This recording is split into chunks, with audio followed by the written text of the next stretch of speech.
Welcome back to the show. Oh boy, my next guest has been busy. I was telling him during our pre-interview in the green room that I started writing a book about 4 years ago. I'm about 12 pages in. Well, I think he has brought along 27 of his books. I am joined by Charles Mwewa. He is an author and publisher with Africa in Canada Press. Welcome to the show, Charles. Great to have you here. Thank you. I can't tell you how impressed I am.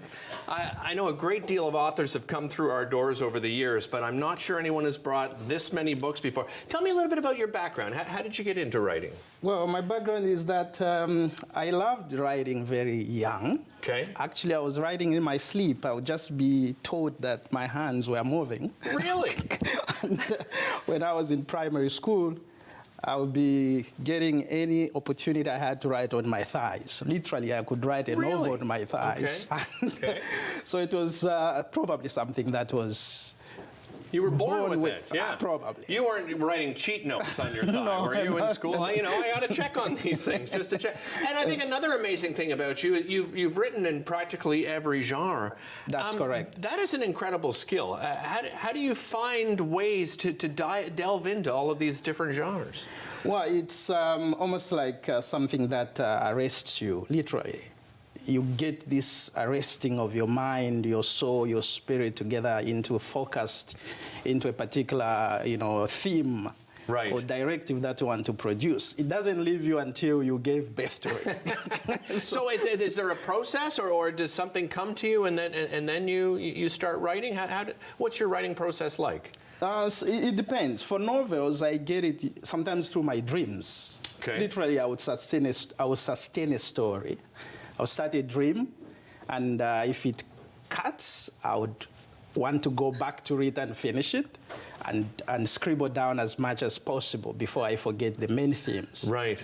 Sometimes it's through just observations. I observe how people relate, how people do things, but most of them is interest-based. Okay. That is, as you are going to ask at some point, I've got 3 key interests. And in those interests, I follow the developments and follow them and record them through books. Yeah, you're talking about these unified themes, yes. right? These 3 unified themes. What are those themes? So the first one is intelligence. Okay. That weaves through all my work. Okay, so you find intrigue, for instance, in my novels.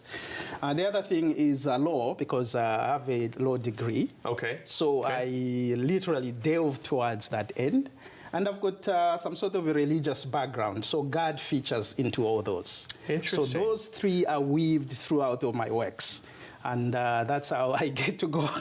I'm going to steal this one from you, because this is your latest book, yes. right? Tell me about this book and the inspiration behind it. So I came to Ottawa quite recently, and I fell in love with the city. Nice. Literally I love it. fell I in love love to with hear the that. city. You can see the title is by the meadows of the Rideau River. Right. So I observed, I drove there, I walked there, and I just loved everything. You get incredible poems in that little book. Nice. About this very great city of Ottawa. What is it? I mean, obviously you fell in love with the rivers. We're so fortunate here: the Rideau River, the Ottawa River, the Gatineau River, of course. What else about the city did you fall in love with when you came here? Primarily when people come to Ottawa, they think about Ottawa in terms of power. Right. Yeah, because this is the seat of government, right. probably.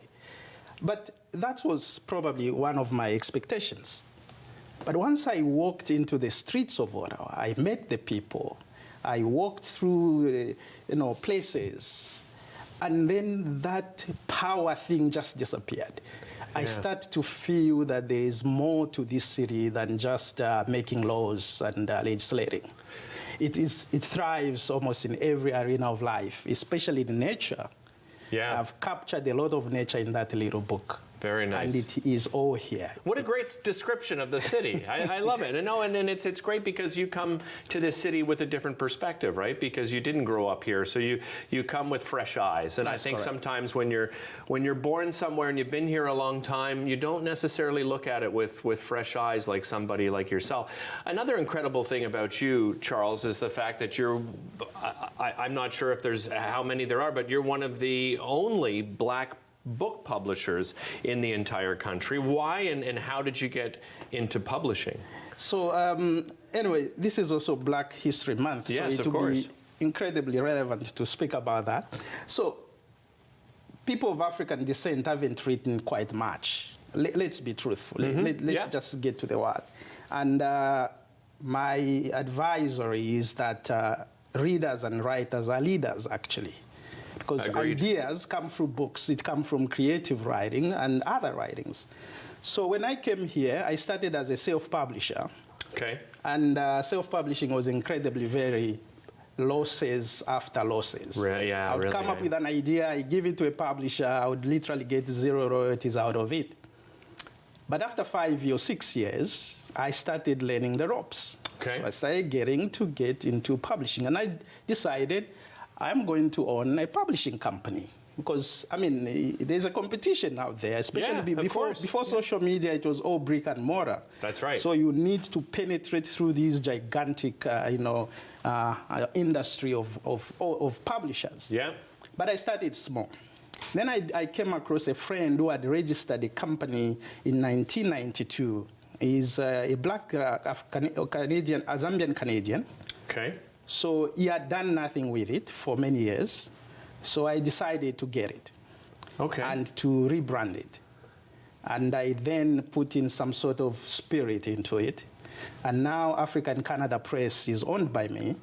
And I am able to publish a book which can float all over the globe. I love, and so you're not only just publishing your own books then, you're helping out other authors across the country as well, I imagine. Yes, I've helped guys from the United Nations, from university professors. Fantastic. I have published books for almost every... It sounds like it. Listen, as I said, I'm so impressed with how many books that you've been able to generate. I mean, what a great mind you have. Where can people find your books? So my books are all over the internet. Okay. My first and last name, charlesmwewa.com. That's the first place to go. Okay. You can go to Facebook, author Charles Mwewa. Excellent. Is going to, and all over basically Amazon and Google Books. Fantastic. Charles, a real pleasure meeting you. Thanks for coming. We'll be right back after this.